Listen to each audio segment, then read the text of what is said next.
Welcome to In 20XX. This series takes the listener, year by year, into the future. From 2040 to 2195.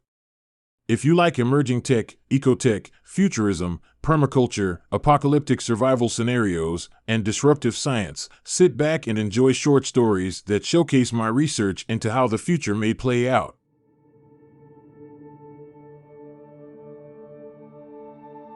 Louis's mother worried that he would grow up to look ugly. But she needn't worry, his low bushy brows and odd mouth make him remarkably distinct. He works the night shift in a convenience store in Paris. The single-aisle store is jam-packed with items. Customers need to take items carefully so they don't knock a bunch of them off the shelf. After midnight, the store and street outside are usually dead quiet until 5 to 6 in the morning. He sits almost hidden behind plexiglass and display racks, playing on his foldable or listening to comedy podcasts. One night at 2 a.m., he hears a commotion outside and leaves the tight space of the store to have a look. Police block off the streets with patrol cars, teams of people walk around, and a big blue crane lifts its boom over the rooftops. For the next few weeks, a movie crew films on the street outside the store. Sales pick up, and Louis gets to know some of the movie people by name. When they want to film a scene in the store, they hire him to play the part of the nighttime clerk. "That's how I was discovered," he will tell an interviewer while he shifts around in a cushioned seat, nodding and grinning. A few months later, he lands his second part as a cop in a miniseries. He gets the lead role in an indie film about a prince from another reality who loses his memory and lives in Paris as a bum until a plucky female alchemist breaks the spell he is under. His agent helps him set up a TikTok account, and every post he makes goes viral. In 1 week, he moves, gets a new wardrobe, and buys his first car. When he isn't elated, he's resting from prolonged periods of excitement. That is when IRDub comes out. IRDub offers real-time dubbing of voices. For movies, it clones actors' voices, translates, mutes the original actor's voice, and adds in the cloned voice with language translation.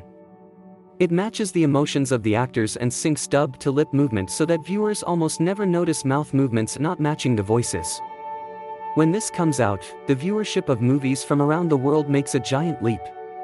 For the first time in US history, American films make up less than half of the top-ranking films, not 95% as in years before.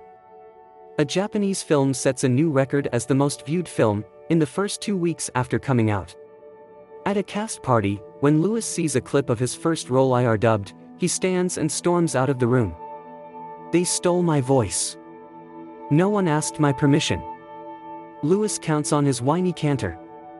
He is not an actor who can become different personalities. Instead, the unusualness of his voice is his ticket to success. And though he is only 20, he sees a dismal future coming for him where anyone can take and use his voice like a cheap plastic toy.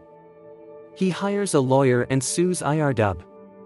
After 3 tough court battles and a lot of internet noise, he wins the right to not have his voice cloned. Any cloning software used by the movie industry must keep a registry of all voices off limits, and his is the first name to go on that registry. Family, friends, and countless posters online congratulate him. An interviewer on a late-night talk show asks him, "Do you feel vindicated?" Louis smiles, showing his odd teeth. "I'm just relieved it's all over." When the Prince film comes out, it gets modest viewership, mostly in France. The other 2 films he was in show a decline in viewership. He stops getting calls for interviews. His agent has little to offer. Movie people he has worked with won't answer his calls. Stuck in a bad mood, he can only sleep for 30 minutes at a time. He throws his foldable, breaking it against the wall. By the time he returns the new car and moves out of the pricey apartment, the fog of depression envelopes him. He waits 2 years before getting a part in a suspense movie. The 6 speaking lines he has are kept in French in foreign versions. He catches some buzz, an interview here and there, strangers posting about him, but it fizzles out in a week. Goggle comes out with its own real-time clone dubbing. Videos from other countries start popping up in everyone's feed. Anyone in the world can listen to podcasts, lectures, and audiobooks originally made in other languages, without a hiccup. It's truly instantaneous. People who already work remotely start working with clients who speak different languages. Globally, almost no one reads subtitles anymore. News people don't hesitate to interview people from other countries. The hype for information globalism continues to increase.